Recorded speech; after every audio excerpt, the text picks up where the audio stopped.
We'll be turning your Bibles to Joshua chapter 10. That's going to be our text for the evening. Joshua chapter 10.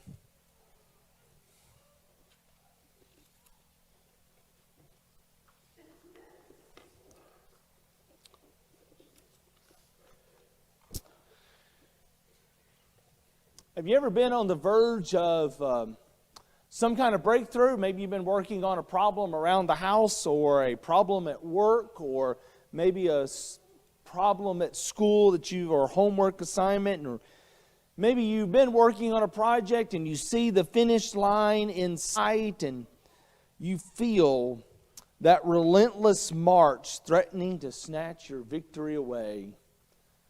The assignment date will come due. Your wife will say, "Are you done yet?"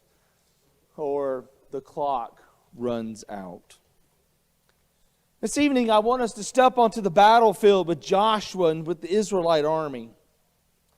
They have their enemy on the run and victory feels within reach, but the sun, the tireless traveler of the sky, begins its descent. Night is coming, and with it the potential for everything gained to be lost. The momentum and the hard won through God's favor could stall, leaving the task incomplete and the threat lingering. And in this pivotal moment, Joshua, a leader marked by unwavering faith, he didn't resign himself to the limitations of the natural world. He didn't simply hope for a better tomorrow.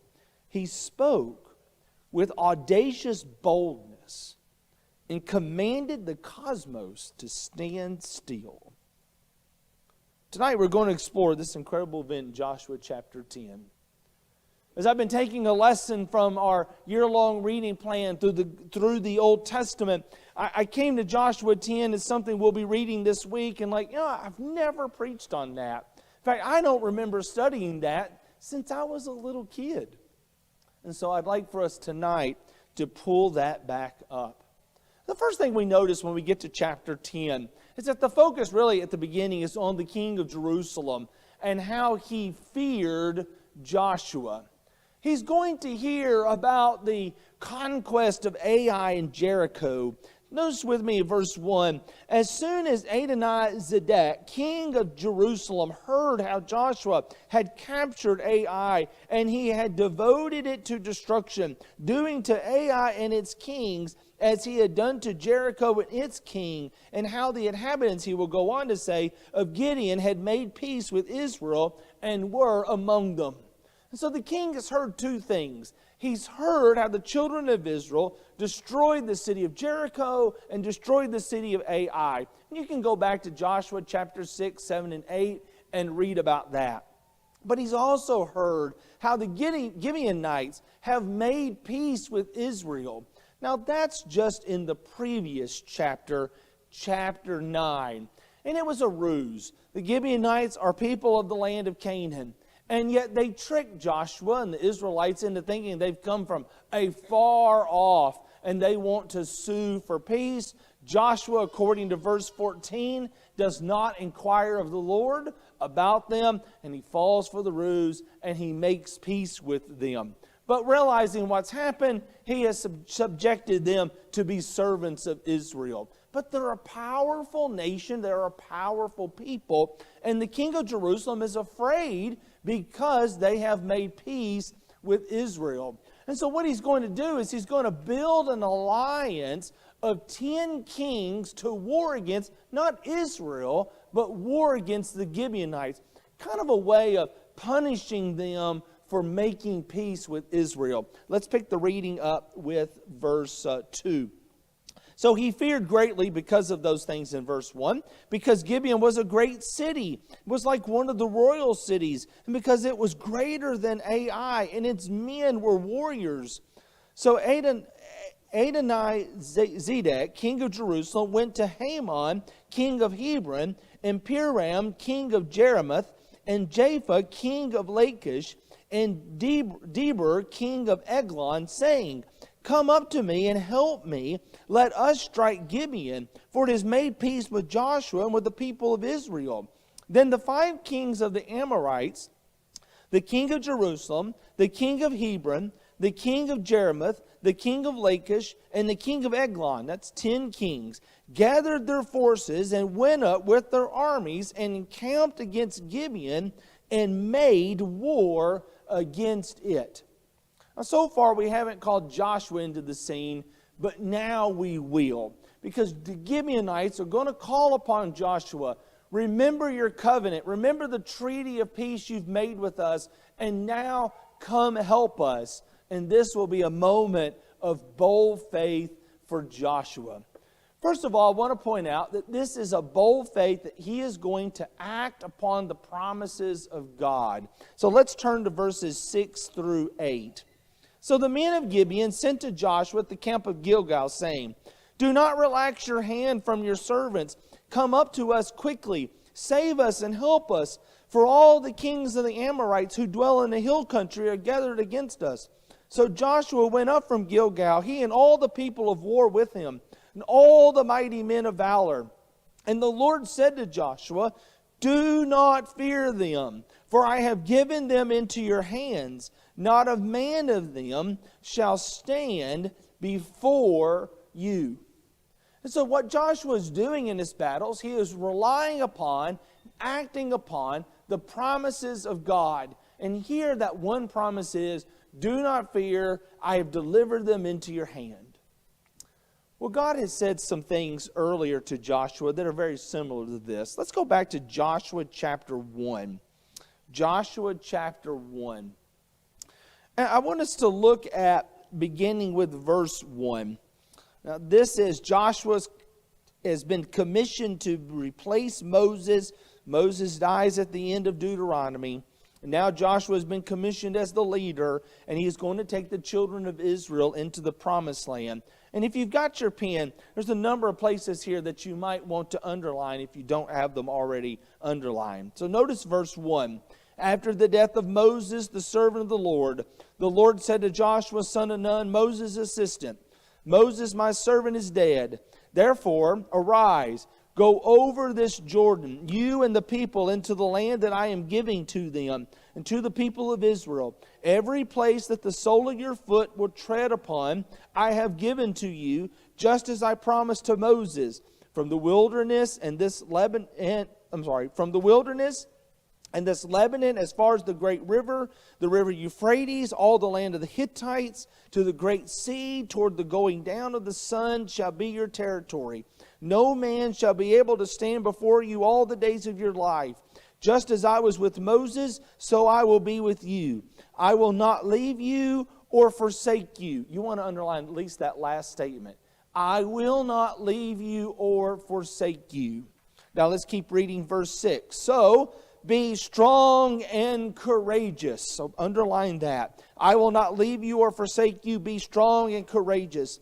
For you shall cause this people to inherit the land that I swore to their fathers to give them. Verse 7. Only be strong and very courageous. Be very careful, or be careful to do according to all the law that Moses my servant commanded you. Do not turn from it to the right hand or to the left, that you may have good success wherever you go. This book of the law shall not depart from your mouth, but you shall meditate it on it day and night, so that you may be careful to do according to all that was written in it. For then you will make your way prosperous, and you will have good success. Have I not commanded you? Verse 9, be strong and courageous. Do not be frightened and do not be dismayed, for the Lord your God is with you wherever you go.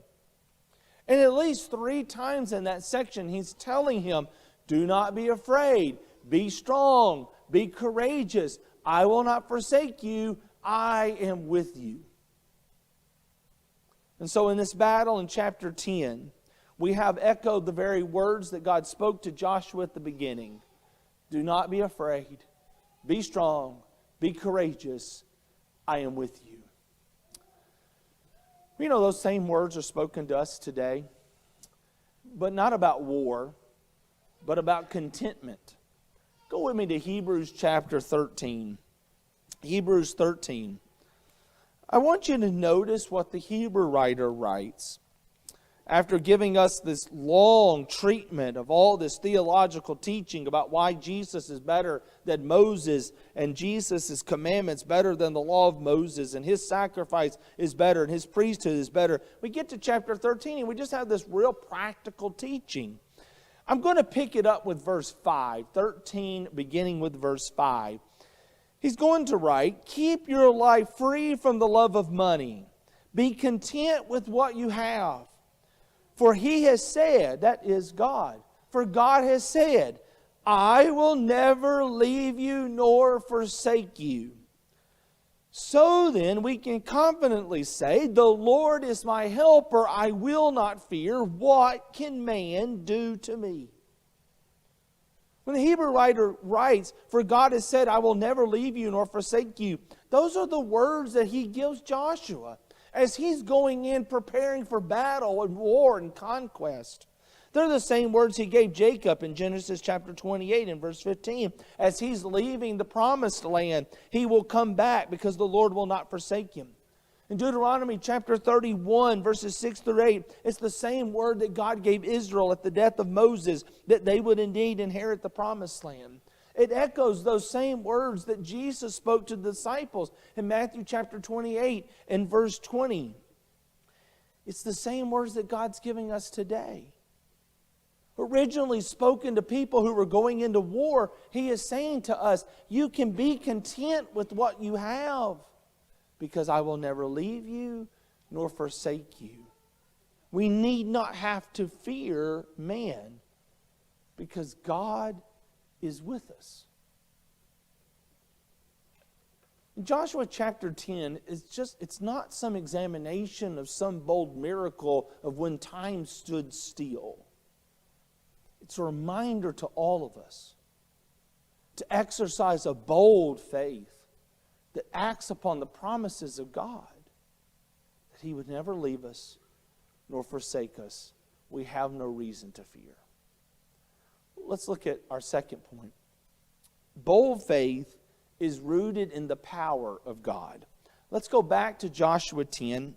I want us to look at verses 9 through 11. So God has told Joshua, do not fear them. I have given them into your hand. And so we read in Joshua 9, so Joshua came upon them suddenly. This is upon the 10 kings, having marched up all night from Gilgal. So this is a night march. Notice verse 10. And the Lord threw them into a panic before Israel. That's one of those, we need to underline that one. The Lord threw them into panic. And he struck them with a great blow at Gibeon and chased them by the way of the ascent to Beth-horon and struck them as far as Azek and Makkedah. And they fled before Israel while they were going down the ascent of Beth-horon. And the Lord again, we read, the Lord threw down large stones from heaven on them, hailstones, and as far as Azek, and they died. And there were more who died because of the hailstone than the sons of Israel killed with the sword. Who is the big hero of this passage? It's not Joshua. It's not the army of Israel. It's God. Their faith was rooted in God's promises, but his faith was also rooted in the power of God. That it was God who had given them into Joshua's hand. That it was God who was fighting for them and on their behalf. It wasn't very long before this that Moses gives his farewell speech.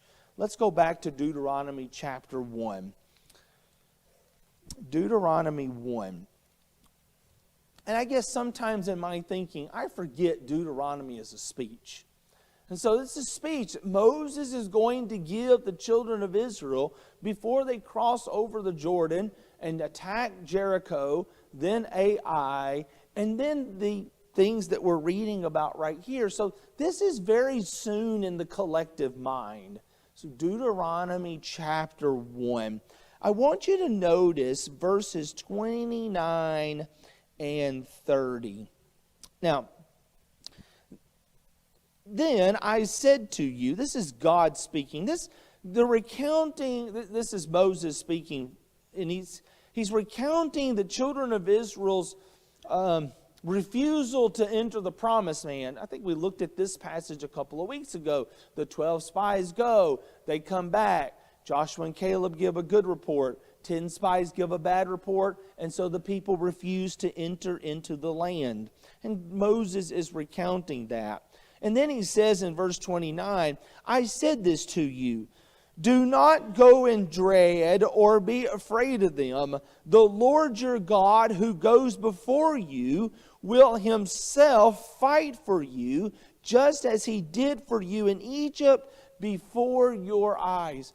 And so Moses told them 40 years ago, he's reminding them of this fact before they go into the promised land. It's going to be God who fights for you. You know, God is still fighting for us. Would you go with me to Ephesians chapter 6? I want you to notice something here in a passage that we often call the whole armor of whom? God. It's not our whole armor passage. It's the whole armor of God, implying that He is the one who is still doing the fighting and the defending for us today. Let's listen to what Paul writes. Finally, he says in verse 10. Excuse me. Finally, he says, verse 10. Be strong in whom? The Lord. Not yourself. Not your family. Not your church. In the Lord. Because our faith is rooted in the power of God to fight our battles and to defend us. So we're to be strong in the Lord and in the strength of His might. Therefore we put on the whole armor of God, that we may be able to stand against the schemes of the devil. For we do not wrestle against flesh and blood, but against rulers and against authorities and against the cosmic powers over this present darkness, against the spiritual forces of evil in the heavenly places. We're fighting a spiritual battle. We're flesh and blood. We can't fight a spiritual battle unless the Spirit of our God is fighting for us and through us.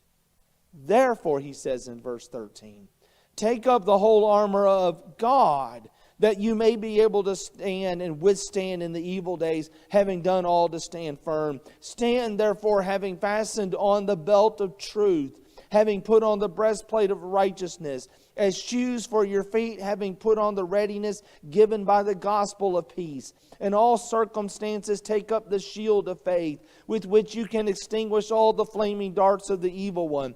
Put on the helmet of salvation, the sword of the Spirit, which is the word of God, praying at all times in the Spirit with all prayer and with all supplication. God is still fighting our battles.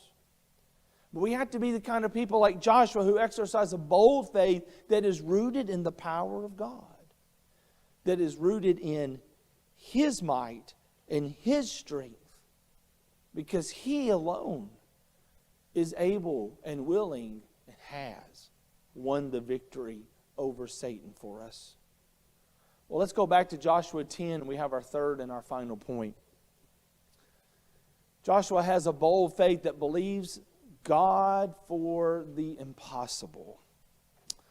Let's pick the reading back up with verse 12. At that time, Joshua spoke to the Lord in the day when the Lord gave the Amorites over to the sons of Israel. And he said in the sight of all Israel, Sun, stand still at Gibeon, and moon in the valley of Ajalon. And so the sun stood still, and the moon stopped, until the nation took vengeance on their enemies. And is it not written also in the book of Jashar? The sun stopped in the midst of heaven and did not hurry to set for about a whole day. There has been no day like it before or since, when the Lord heeded the voice of a man, for the Lord fought for Israel. So Joshua returned, and all Israel with him, to the camp at Gilgal. Joshua prays, and the Lord hears. Joshua prayed for the sun to stand still. And God made the sun stand still. This was a faith that believed God could and would do the impossible. The writer of Joshua says there's not been a day like this. Well, there's not been a day like the sun standing still, but there were 3 years that were somewhat similar. It's the 3 years that Elijah prayed that there would be no rain, and there was no rain. In the epistle of James, you want to turn to your New Testament with me.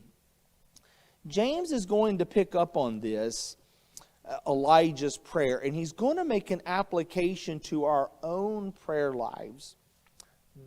James chapter 5. I want to start with the latter part of verse 16. In the English Standard I'm reading from, that actually is the beginning of a new sentence that then carries on into 17 and 18. The prayer of a righteous person has great power in its working, James writes. Then he says in verse 17, Elijah was a man with a nature like ours, and he prayed fervently that it might not rain. And for 3 years and 6 months it did not rain on the earth. And then he prayed again, and heaven gave rain, and the earth bore its fruit. Now in this particular section, really it's the closing section of James, he's been talking about prayer. Is anyone among you suffering? Let him pray. Is anyone among you sick? Let him call for the elders. Let them pray. The prayer of faith will save the one who is sick, and the Lord will raise him up. He's also then going to say in verse 16 in the first part that we need to be the kind of people who confess our sins to one another and pray for one another.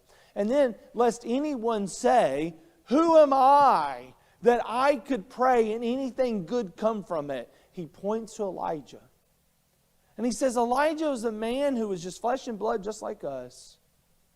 Yes, he was a prophet, but he really wasn't anyone special. And he prayed that it wouldn't rain for 3 years and 6 months, and it didn't. And then he prayed again that it would rain, and it did. And so Joshua is praying this bold faith in a God to do the impossible. And Elijah is praying this bold faith in a God to do the impossible. And James is saying to us about Elijah, you too can pray big, bold, audacious prayers to the God who can do the impossible. And we should. If someone is sick, pray a big, impossible prayer for them to the God who hears and can act. Why should we box our God in and say, I don't think He would do that. I don't think He could do that. Or I don't think He will do that. We don't read thinking like that in the Scriptures at all. And we shouldn't reflect it. Now you might be saying, well, wait, Clay, I have prayed big and audacious prayers. And the sun didn't sit still, it set.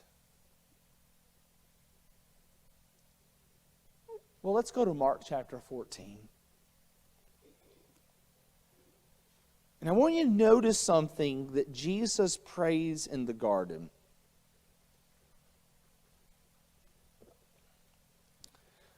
I think I'm just going to take the whole scene, so we'll start with verse 32.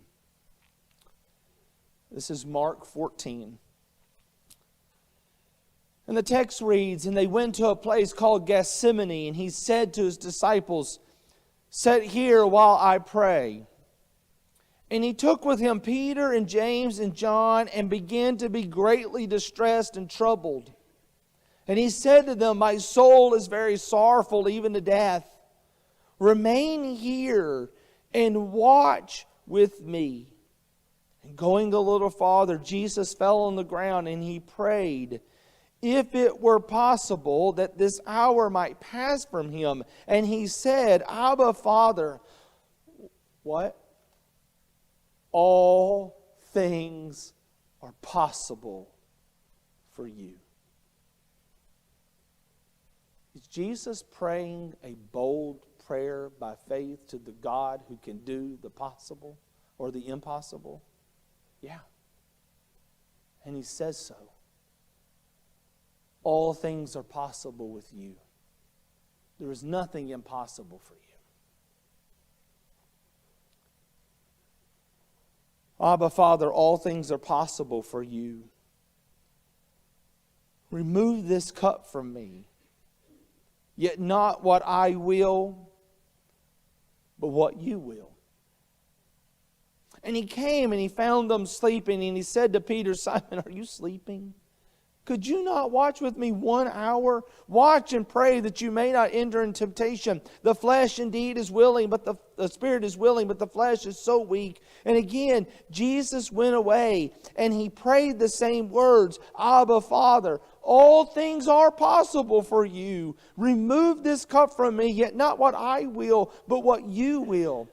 And so again, verse 40, he came and he found them sleeping, for their eyes were very heavy, and they did not know what to answer him. And he came to them a third time, and he said to them, are you still sleeping and taking your rest? It's enough. The hour has come. The Son of Man is betrayed into the hands of sinners. Rise, let us be going. See, my betrayer is at hand.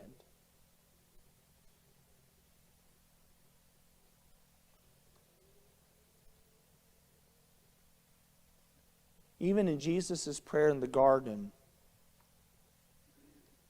he is boldly praying to the God who can do the impossible. And he's also saying, your will be done and not mine. And both, coupled together, are expressions of great and deep faith.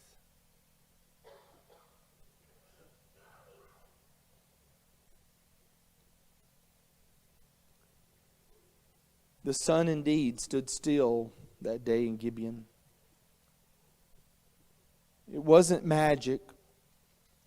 It was the undeniable power of God responding to the audacious faith of a man who dared to believe that nothing is impossible with God. I think for us, the lesson of Joshua 10 is clear. That God remains the God of the impossible. He is still willing and able to intervene in extraordinary ways when His people step out in bold faith and a root that's rooted in His promises and rooted in His power. Like Joshua, we're called to act upon what God has said. I will never leave you nor forsake you. We're called to act upon His strength. I will fight for you. And we're also called to believe. To believe Him for outcomes that seem beyond human capability.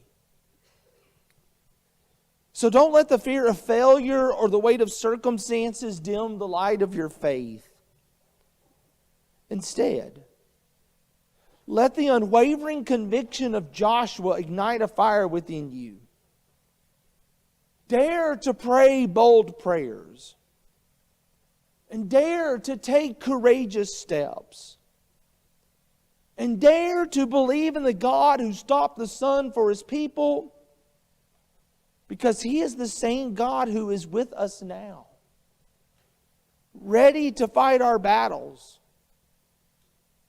Who's already brought us the victory. So this week, live a life that doesn't just hope for the best, but with confident expectation that with God, even the most impossible sons can stand still for His purposes that He wants to accomplish in your life. What an awesome God we serve. Who calls for us to come to Him. To come to Him in our weaknesses. That He might give us strength. Come to Him with our doubts. That He might give us His truth. Come to Him in our lostness. That He might give us salvation. And come to Him in death, that He might give us light. Why won't you come to Him tonight? Why while together we stand and sing.